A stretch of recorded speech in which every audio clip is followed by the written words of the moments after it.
वक्त की बड़ी खबर आपको बता दें, ईडी के दफ्तर जयपुर में पहुंच गए हैं रॉबर्ट वाड्रा अपनी मां के साथ पूछताछ के लिए। बीकानेर जमीन सौदे के सिलसिले में ईडी ने उन्हें पूछताछ के लिए अपने दफ्तर जयपुर में बुलाया है और वहां पहुंच गए हैं रॉबर्ट वाड्रा अपनी मां के साथ। और यह भी आपको बता दें, कल रात को ही प्रियंका गांधी भी जयपुर पहुंच गई थी अपने पति और अपनी सास का साथ देने के लिए, उनके पीछे खड़े होने के लिए, उनके साथ अपनी सॉलिडेरिटी दिखाने के लिए।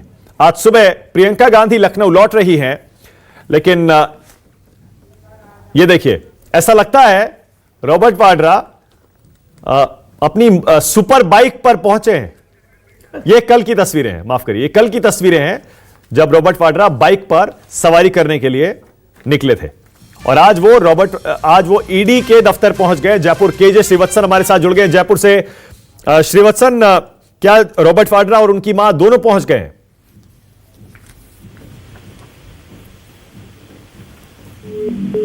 श्रीवत्सन से संपर्क हमारा टूट गया है, लेकिन हमारी नजर इस खबर पर रहेगी। इस बीच वहां संसद के सेंट्रल हॉल में अटल बिहारी वाजपेयी की लाइफ साइज पोर्ट्रेट, यानी कि उनकी एक बड़ी तस्वीर वो लगाई जा रही है और उसके अनावरण के लिए प्रधानमंत्री मोदी समेत कई कैबिनेट मंत्री भी मौजूद हैं।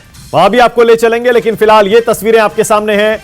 जयपुर के ईडी दफ्तर पहुंचे हैं रॉबर्ट वाड्रा अपनी मां के साथ। ये देखिए, रॉबर्ट वाड्रा हाथ जोड़कर मीडिया के सामने ईडी के दफ्तर में पहुंच गए हैं सवाल जवाब के लिए। श्रीवत्सन हमारे साथ जुड़ गए हैं। श्रीवत्सन, क्या खबर है आपके पास? देखिए, कुछ ही देर पहले रॉबर्ट वाड्रा अपनी मां और पत्नी, जो कि उन्हें मॉरल बूस्ट के लिए आई हुई है, प्रियंका गांधी, यहाँ पर ईडी के दफ्तर पहुंच चुके हैं। यहाँ पर अब उनसे सवालों का सिलसिला शुरू कुछ ही देर में हो जाएगा। ऐसा कहा जा रहा है कि 55 सवालों की सूची तैयार की गई है, लेकिन आज कांग्रेस कार्यकर्ता, जिनको मना किया गया था कि वे इस तरह का कोई नारे यहाँ पर नहीं आए, कुछ भी नहीं करें, क्योंकि पारिवारिक समस्या है जिससे ये पूरा परिवार अपने बूते पर निकल जाएगा, फिर भी कुछ कार्यकर्ता आए और प्रियंका के सपोर्ट में उन्होंने नारे लगाने शुरू किए और कहा कि पूरा देश उनके मुसीबत की इस घड़ी में पूरा देश उनके साथ है। चौकीदार चोर है कि भी ये लोग नारे लगाने लगे और कहा कि बदले के रूप में कार्रवाई हो रही है।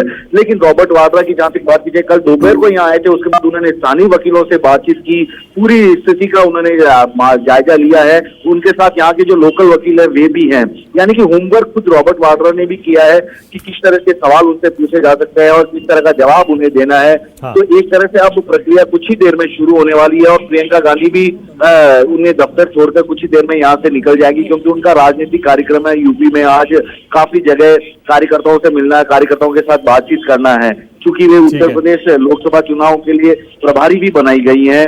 तो ऐसे में मॉरल बूस्ट के लिए यहाँ पर आई हुई है, जैसा कि हमने दिल्ली में भी देखा था। हाँ। जी, तो क्या एक ही गाड़ी में प्रियंका गांधी, रॉबर्ट वाड्रा और रॉबर्ट वाड्रा की मां एक ही गाड़ी में पहुंचे हैं? श्रीवत्सन जी बिल्कुल, देखिए, एक ही गाड़ी थी जिसमें बीच में, पीछे वाली सीट पर बीच में खुद प्रियंका गांधी बैठी थी और उनके एक तरफ रॉबर्ट वाड्रा थे, दूसरी तरफ उनकी सासू थी मार्लिन वाड्रा। तो इनको साथ लेके पहुंची और बार बार प्रियंका गांधी यही जताने की कोशिश कर रही है कि संकट की इस घड़ी में पूरा परिवार एक साथ है।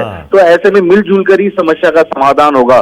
तो एक तरह से एक अच्छा संकेत देने की कोशिश की गई है कि यदि किसी परिवार में संकट आता है तो किस तरह पूरे परिवार के लोग मिलजुल कर एक दूसरे को सपोर्ट भी करते हैं। बिल्कुल बिल्कुल, संदेश ये भी है कि मिलजुल कर हम इस संकट का सामना करेंगे। मैं अपने पति के और अपनी सास के साथ हूं, लेकिन राजनीतिक संदेश देने की भी कोशिश प्रियंका बार बार कर रही हैं। जब पहली बार पूछताछ हुई थी दिल्ली के ईडी दफ्तर में, तब भी प्रियंका गांधी रॉबर्ट वाड्रा को खुद छोड़ने गई थी। और आज भी देखिए, लखनऊ से जयपुर गई हैं रात में और सुबह सुबह ईडी के दफ्तर तक छोड़ने के लिए अपने पति और अपनी सास को उसी गाड़ी में सवार होकर प्रियंका गांधी पहुंची हैं। और यहां उन्हें छोड़कर अब वो वापस लखनऊ आएंगी और राजनीति में अपनी एंट्री को और आगे बढ़ाएंगी।